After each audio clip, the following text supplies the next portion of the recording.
and gentlemen, welcome back to the Freedom Report. I am here with one of my favorite guests, Cathy Reisenwitz. Cathy, welcome back. Thank you for having me. Cathy is an editor at Young Voices and a DC-based writer, and she's a political commentator. She's the editor-in-chief of Sex and the State, and her writing has appeared in Forbes, Chicago Tribune, Vice Motherboard, Reason Magazine, Talking Points Memo, and other publications. She's also appeared on Fox News with John Stossel and Al Jazeera America. Cathy, welcome back. Thank you. So you wrote a piece, it's called Thinking I'm a Badass When I'm Really Just a Bitch. What?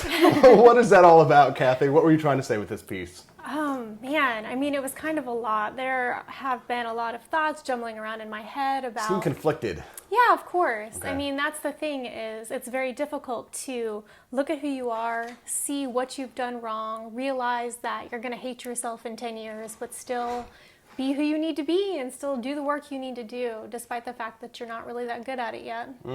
That's all about intellectual honesty, and I do a lot of that self-introspection as well. You know, when I went to work at Fox, actually, it was a big learning curve for me because I was suddenly surrounded by people who were way smarter than me. I went from being an activist on the streets to, you know, being a pretty good, you know, guy with my layman knowledge, you know, and maybe rising to the top of the heap of the activists, to then being in a professional organization where I found myself subject to intense scrutiny. And I'm sure you're probably facing that right as well, because your work is being read by tens of thousands to hundreds of thousands of people. So you find yourself under scrutiny. So how has the lens of the masses sort of affected you, would you say? I mean, it's fascinating, the issue of feedback, right? It's very, very difficult as someone who puts themselves out there in any way, shape, or form to kind of separate the wheat from the chaff, to say, okay, this person is giving me some really valuable insight to how I'm being perceived versus this person is just angry because I've hit on a nerve of something that they need to realize. And so, you know, it's something that people who put themselves in the spotlight in any way just have to get good at. And it's easy to go to one end or the other, to say, oh, everyone's right, I'm awful, I should stop. Or no one has anything to say, I'm not listening to my critics and I'm just going to go forward. Right. To do anything in the middle is extraordinarily difficult, but is what makes the difference between someone who excels and gets better over time versus someone who stagnates. Right, and you know, sometimes we're wrong, but then you also have to kind of contrast with the fact that, you know, great spirits have always encountered violent opposition from mediocre minds. And so we sort of like to, as libertarians or people who put themselves out there, public figures, we kind of like to wrap ourselves in that cloak and say, well, you know, the masses are stupid. And then other times, you know, the masses really are right. And so it's important to sort of look at it and say, hey, you know, you've got to watch yourself on this. And I think maybe a good example of that was that, you know, again, I'll bring it back to my experience at Fox, was that when I was learning as a journalist was that I had to be very careful what I said because every statement is scrutinized. And if you say something that's not true, you have to say, or if you're alleging something, you have to use allegedly. You have to be very careful because somebody's going to call you out with 2 million people watching every show, you know, so there's going to be a lot of scrutiny there. One of the things that you talked about in your piece, which I thought was interesting, was you talked about you kind of feel like you have big fish, little pond syndrome. Can you tell us what that's all about? Absolutely. So just as kind of to back up a little bit, I grew up solidly GOP, voted for George W. Bush when I cast my first presidential ballot, and then over time began to realize that the GOP was not and probably was never going to line up with what I really believed as far as limited government, property rights, individual liberty. And so, and also, it's just such a monolith. I mean, when you look at the entirety of conservative thought, or you look at the entirety of the GOP, trying to make any difference there just seems so impossible. But you get this smaller group of people who are a little closer to your ideology and your ideals, and you think, you know, this is a group I can work with. These are some people who are rational, who are open to what I have to say. And so it's difficult. I mean, you want to balance the two. You want to make a difference. You know, if you influence the GOP, there's a possibility that you can actually do more good because you're reaching more people. But then trying to make any difference in that larger pond is extraordinarily difficult in comparison. So just trying to realize that sometimes when you're taking these iconoclastic stances and you're saying, screw the GOP, I'm a libertarian and I'm only going to talk to other libertarians, there's good in that, but there's also some kind of self-aggrandizement in that as well. I'm guilty of that. I certainly have been called an iconoclast in many ways because some of the things that I do is to call out conspiracy theories, for example, things like the assassination of JFK or chemtrails or 9/11, and people say, well, this is libertarian issues. Well, I tend to disagree, but there are a lot of people out there who hold to these positions, and so I think that there's room for what you're talking about, reforming a movement to make it sharper, to make it better, and I've certainly engaged in that as well. So if you're guilty of that sin, then throw me in with you in that pile. But then it becomes more difficult when we criticize things that are more natural libertarian stances that everybody sort of agrees with, not chemtrails or things like that, things like the non-aggression principle. Right. The non-aggression principle is like the holy, mighty Rothbardian, thing that we hold on to. It's the ideal for libertarians, we like to say. And I have found there are some legitimate criticisms of it. Matt Zwolinski wrote, I think, a piece, Bleeding Heart Libertarians, right. That was a fantastic, not refutation of the non-aggression principle, but basically it was saying that there are some issues with it. Here's what they are. And so I sympathize with you, Cathy, when you're criticizing libertarians for some of their issues. And certainly, when you're talking about issues like feminism and sexism and racism, some people who are sexist, some people who are racist, they will cling to the libertarian philosophy, or people who are maybe they're anti-Semites because they hate the Fed and they think that the Jews are controlling everything, whatever. I be careful about lumping these people together necessarily because I think they're individual problems. Sure. But I sympathize with you and your willing and your desire to reform the libertarian movement. But I think I disagree that you could have a bigger impact because I think that the GOP right now is very reformable. And as a matter of fact, I think that Republicans need people like you. And they need people like you because they will soon face a battle with Hillary Clinton. And that will be the day when millions of racists suddenly turn into sexists.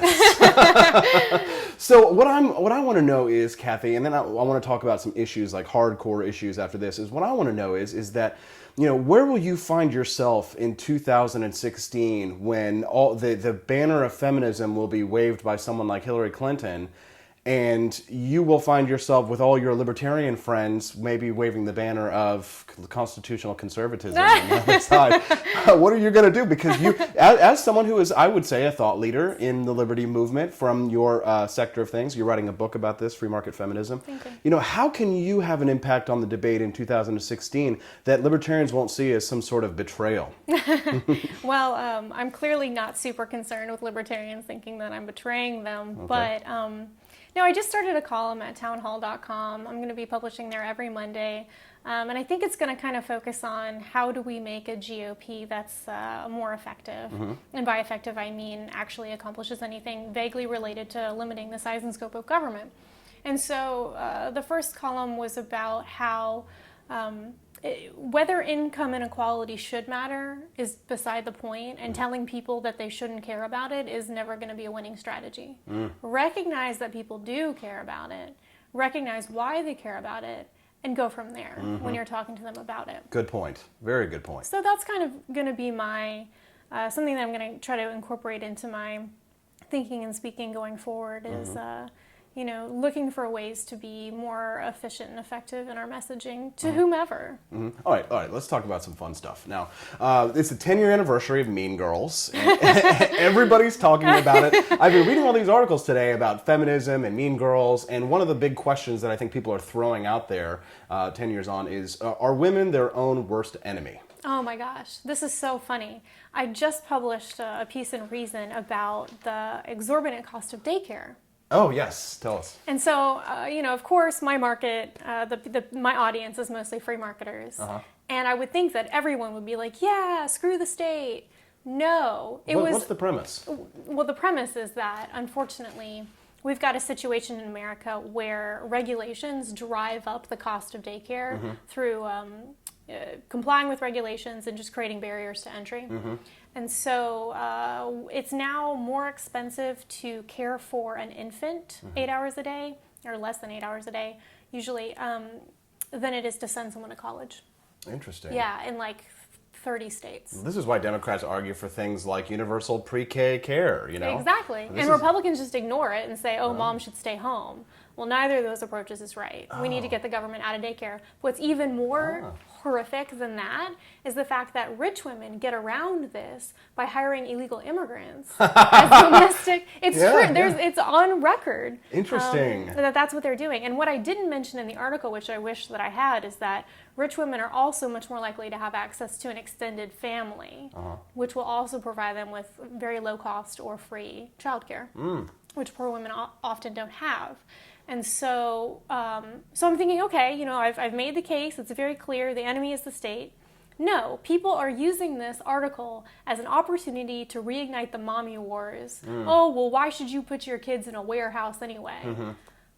Interesting. Okay, so listen, ladies and gentlemen, or especially gentlemen of the Republican Party, these are issues that I think Cathy Reisenwitz has hit on that you guys need to pay attention to. If you want to get more women involved in the Republican Party and involved in the liberty movement, you're going to have to speak to issues like this.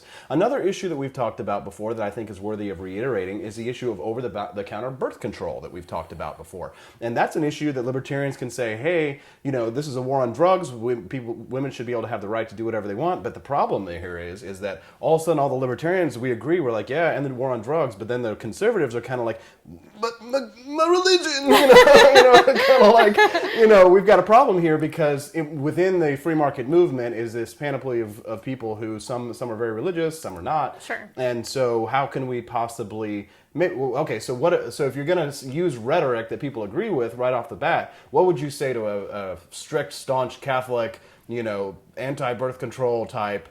How would you convince them? How would you start a conversation with them that you agree with, to find something that you agree with, to convince them that over-the-counter birth control is an issue that they should support or at least not oppose?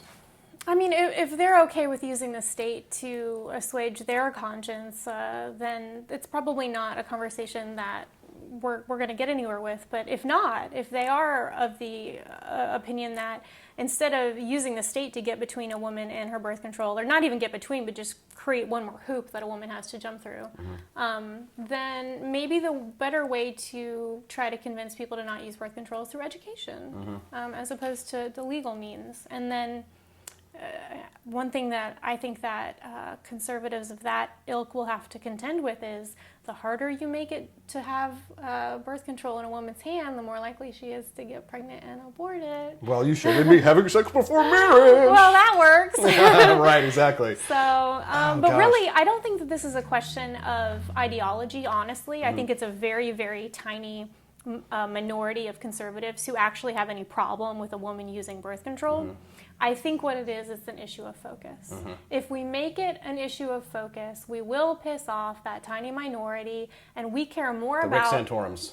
We care more about shutting up Santorum than helping women. Right. And that's a problem. Wow, interesting. Okay, let me switch gears here, pivot. I want to talk about something that we had was enormous controversy this week, because we talked about an article that was written in the Brisbane Times. This is an Australian article, and basically this woman says, I don't care if it's sexist, but I don't want my children to sit next to a man on an airplane. Yeah. And obviously, all the men's rights fedora guys are like, but I mean, like, I try to put myself in the shoes of this guy. Now, you try with me to put yourself in the shoes of this guy. Like, me, innocent guy, getting on an airplane. Like, I like kids. I would talk to kids. Like, I used to talk to kids until it's stranger danger became, every man's a pedophile.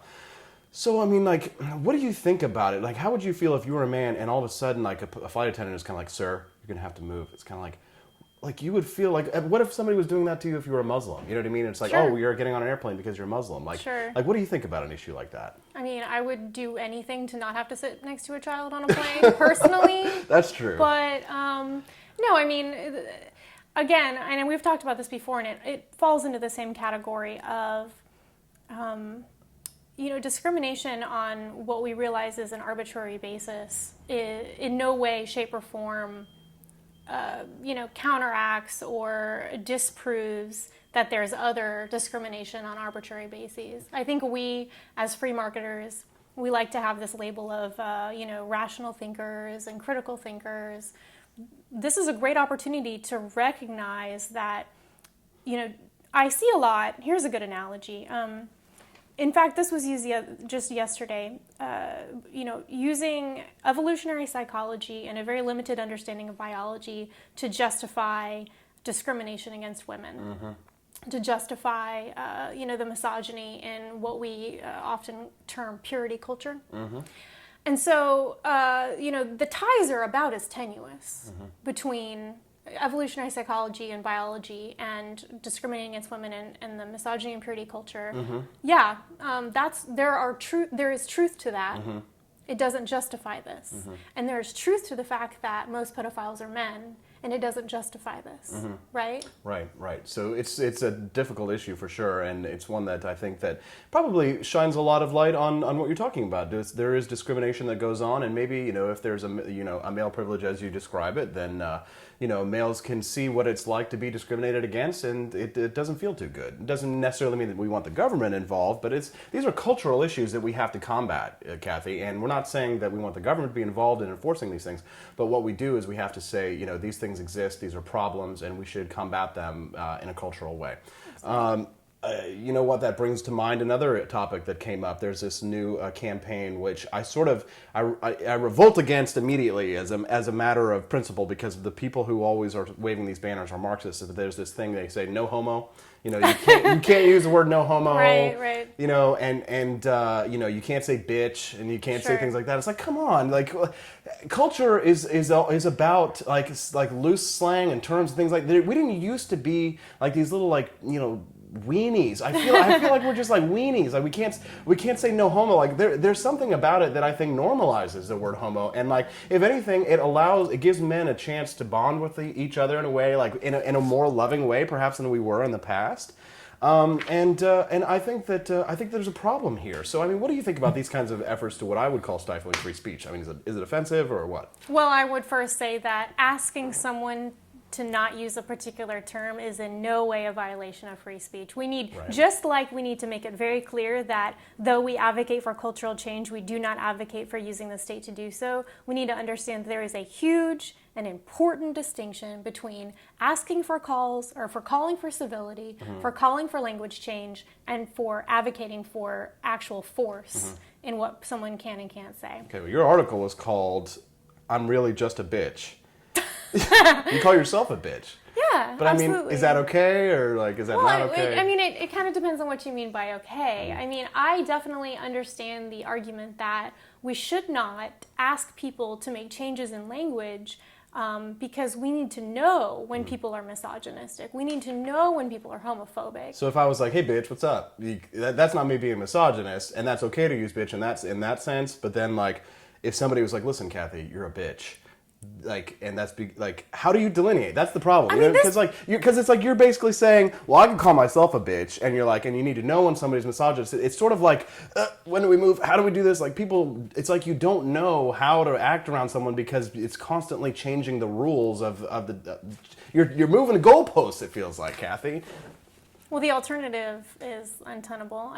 Language is context dependent. That's the reality of the situation. True, very true. So, but kind of the larger point I was making is that,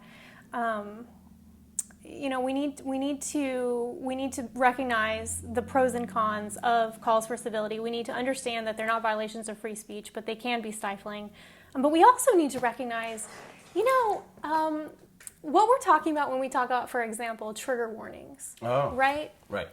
This is for the benefit of someone who is a survivor of trauma, right? We're not asking you, to not say what you're going to say, or to, go all the way around someone who's basically like lying in the street. It's a request to not kick them as you walk over them. And that people are so upset about being asked nicely to not kick someone as they walk over them is insane to me and kind of offensive. Interesting. I don't really get too much into that. I haven't really waded into the trigger warning debate much, a little bit, but I've never obviously heard this way of putting it. I think that's definitely something that's respectable and something in a civilized debate we should have. But we're going forever. I could talk to you for hours, Cathy, because I'm always fascinated by your point of view on things. I think you have very important points that you make. I don't always agree with you, but I think that you make some very fascinating points a lot of times. But I want to talk to you about what you're getting into now, because you're talking about writing a book, and you're talking about writing a book called Free Market Feminism. Okay, so the thing is that most people, when they think feminism, they think Marxism, they think socialism. I think a book about free market feminism, sounds to me like it really has potential. But you don't have a graduate degree. Tell me, Cathy, what is free market feminism? Why is it important? What do you have to tell the world? Oh gosh, I need to get my elevator pitch ready, but Yeah, I'll let's give hear it a it. whirl. No, I mean, I think that exactly, you said before, I don't want to talk about this because it's only Marxists talking about it. Well, if you've got some issues that the majority or a large percentage of voters care about, and only one side of the aisle is even talking about those issues, you've lost those people, right? And I think we've got a lot of people who the free market community has just lost because we're not talking about their issues, because we're either ignoring them or we're actively hostile to them. And I think one such constituency is single women. Single women, the divide between men and women, and as far as their voting patterns, is much smaller than the divide between the voting patterns of single and married women. The GOP and any kind of free market ideology is just, they're just dead to them. And so with free market feminism, what I'm trying to do is to demonstrate that markets are for everyone, and that markets are capable of addressing and solving some of the issues that women hold dear. And so again, with the childcare debate, instead of talking about stay at home versus go to work, why don't we talk about, hey, more choices for everyone, right? And that's what the market is. It's more and better choices for everyone, including and especially single women. Oh, I love that. I really love these ideas. I think people should definitely go and check out your column. That at first is at Reason, right? As well as CathyReisenwitz.com? Absolutely. Okay, check out that about mothers and the issue of the state regulating childcare. That's a big issue. I think more people need to hear more about that. And take a look at the other issues, the war on drugs and the right of women to be able to use birth control as they see fit. So you Republican guys out there, you guys need to pay attention to these issues, because I have no idea how you're going to beat Hillary Clinton unless you change course on some of these things. And I'm open to it. I'm not always right, and I'm certainly open to have a debate, and there's a lot of things that I could learn. So Cathy Reisenwitz, I think, is doing a great job about it. You can learn more about her at CathyReisenwitz.com, ReisenWitz, Cathy Reisenwitz, Cathy with a C. CathyReisenwitz.com, and thank you very much for coming and listening to us. I really appreciate you guys. Don't forget to subscribe on iTunes. You can also get us on Stitcher if you've got an Android app. Don't forget every single day to come back to your home for economic freedom and personal liberty at thelibertarianrepublic.com.